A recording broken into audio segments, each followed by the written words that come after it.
మిథున దేవ విషయంలో శారదమ్మ అయితే ఇంకా నా కొడుకు కోడలు దూరంగా ఉండకూడదు, తను రోజు గుళ్ళో ప్రసాదం తీసుకొచ్చుకొని వాటర్ బాటిల్ కొనుక్కొని తాగుతుంది, రేపటి నుంచి నా కోడలికి నేనే వండి పెట్టాలి అని చెప్పని తనకి భోజనం తీసుకెళ్ళి తినిపిస్తూ ఉంటుంది.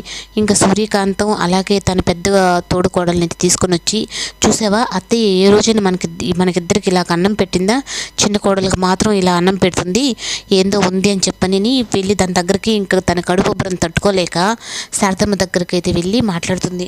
ఏంటి అత్తయ్య మీరు చేసే పని ఏమైనా బాగుందా అని చెప్పని అంటుంది. అవును నేను చేసే పని బాగానే ఉంది, రేపటి నుంచి తనకు కూడా భోజనం ఒంట్లోనే వండుతాను అని చెప్పనంటే మామయ్యకి తెలిస్తే ఒప్పుకోవడం అని చెప్పని అంటుంది.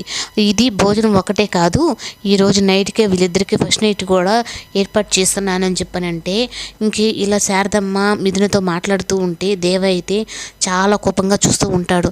నువ్వు భోజనం పెట్టేదే కాక తనతో నాకు శోభనం ఏంటి అని చెప్పనంటే అప్పుడు తెలియకుండా మరి తాళి ఎలా కట్టేవరా నువ్వు అని చెప్పని అంటే అదేదో కోపంలో కట్టాను అని అంటుంది. అప్పుడు ఇంకా నా కొడుకుని నీ చేతిలోనే పెడుతున్నాను, వాడిని మంచివాడిగా మార్చి నాకు పాత దేవాలాగా ఇవ్వమ్మా అని చెప్పని మిథుననైతే శారదమ్మ అంటుంది.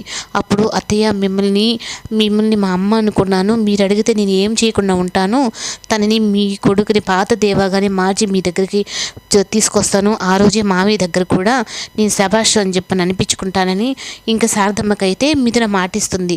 అప్పుడు ఇంకా శోభనంకి ఏర్పాటు చేస్తున్నదని చెప్పని తెలిసి దేవ అయితే చాలా కోపంగా ఊరు చూస్తూ ఉంటాడు శారదమ్మని. అప్పుడు ఇంకా ఎన్ని పట్టించుకోకుండా వీళ్ళిద్దరిని ఎలా అయినా ఒకటి చేసి తన్ని మార్చాలని చెప్పని శారదమ్మ అయితే ఆలోచించి మిథునకైతే జాగ్రత్తలన్నీ చెప్తూ ఉంటుంది. అప్పుడు ఇంక ఇదంతా సూర్యకాంతంకైతే తట్టుకోలేక నేను ఎలా అయినా ఇది మామయ్యకి తెలుసు అలా చేస్తానని చెప్పని